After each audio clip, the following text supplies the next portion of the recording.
Assalamualaikum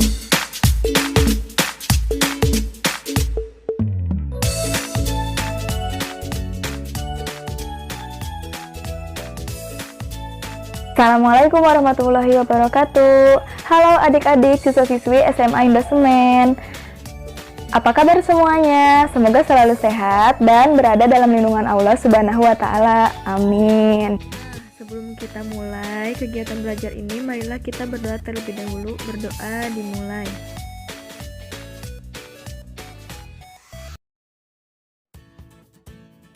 Adik-adik, pada kegiatan pembelajaran Math Club kali ini, kita akan belajar mengenai notasi sigma. Notasi sigma adalah kelanjutan dari induksi matematika yang sudah minggu kemarin saya jelaskan. Notasi sigma digunakan untuk menyatakan atau mempersingkat penulisan penjumlahan berurutan dari suatu bilangan yang sudah berpola. Nah, simbol sigma itu disebut sigma. Nah, sigma itu biasa disebut dalam bahasa Yunani itu huruf kapital dari S. Nah, huruf kapital S itu sendiri merupakan huruf awal dari kata sum, yang berarti jumlah. Notasi sigma yang diperkenalkan pertama kali oleh Leonhard Euler pada tahun 1755 ini berarti jumlah dari. Nah, jadi sigma adalah jumlah dari. Seperti itu ya adik-adik, boleh dibaca, dicermati. Lanjut ke sifat-sifat notasi sigma. Dibacanya seperti ini ya adik-adik. Sigma I sama dengan 1 sampai N, UI sama dengan sigma J sama dengan 1 sampai N, UJ. Yang di bawahnya juga sama. Nah, sifat-sifat notasi sigma ini biasanya yang sering muncul, jadi kalian boleh tulis ulang di buku dan diperhatikan lagi.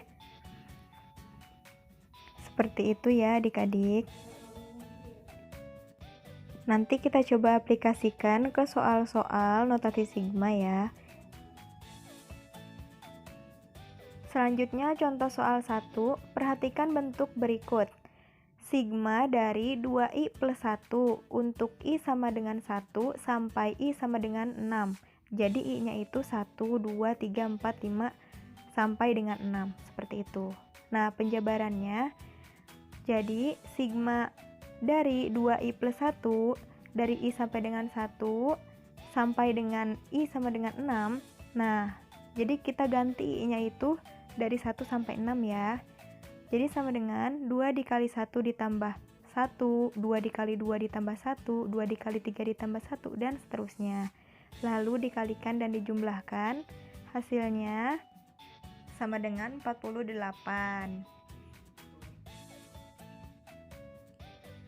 Jadi kita tahu bahwa I sama dengan 1 adalah suku ke-1, I sama dengan 2 adalah suku ke-2, dan seterusnya sampai I sama dengan 6 adalah suku ke-6. Nah, I sama dengan 6 itu adalah suku terakhir dari bentuk soal tersebut.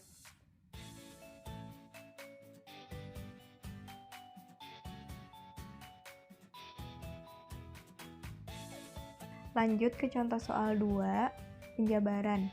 Sigma dari XI untuk I sama dengan 1 sampai N sama dengan X1 ditambah X2 ditambah X3 ditambah dan seterusnya ditambah Xn.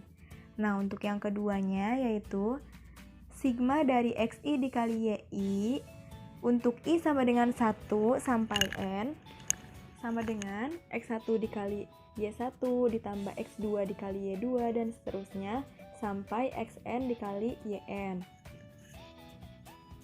Lanjut ke contoh soal nomor 3. Ini kita balikkan ya dari contoh soal 1. Tentukan 3 ditambah 5 ditambah 7 ditambah 9 ditambah 11 ditambah 13 dalam bentuk notasi sigma. Nah, kita lihat dulu pola bilangan di dalam soal. Ada berapa suku? Ada 6 ya. Jadi suku yang pertama itu 3. Sama dengan 2 dikali 1 ditambah 1.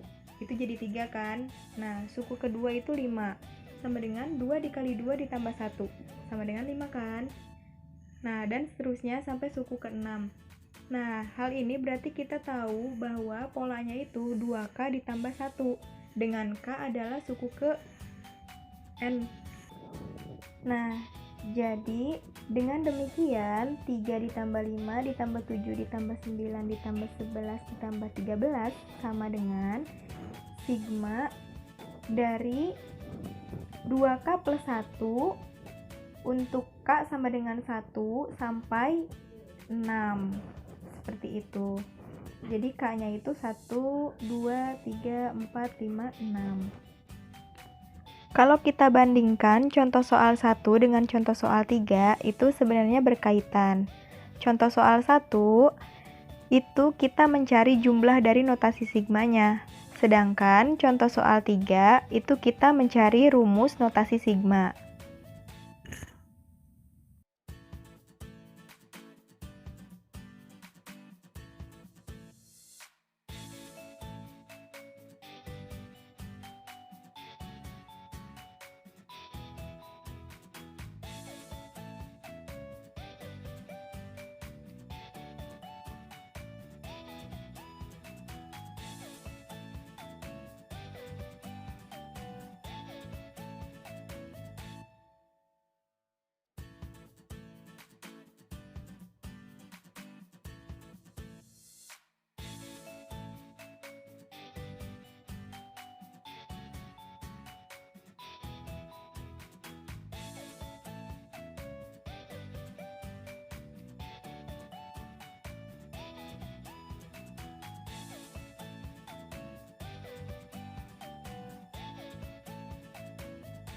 Adik-adik, mungkin cukup sampai sini untuk materi notasi sigmanya. Semoga kalian bisa mengerti apa yang telah saya sampaikan. Dan bila kalian ingin belajar, boleh kalian lihat dan pahami untuk contoh soal yang ada di PDF yang telah saya berikan. Terima kasih. Wassalamualaikum warahmatullahi wabarakatuh. Matematika, matematika, alangkah indahmu. Hafal rumus ngitung, begitu mudahnya. Paham konsep bisa selesaikan masalah.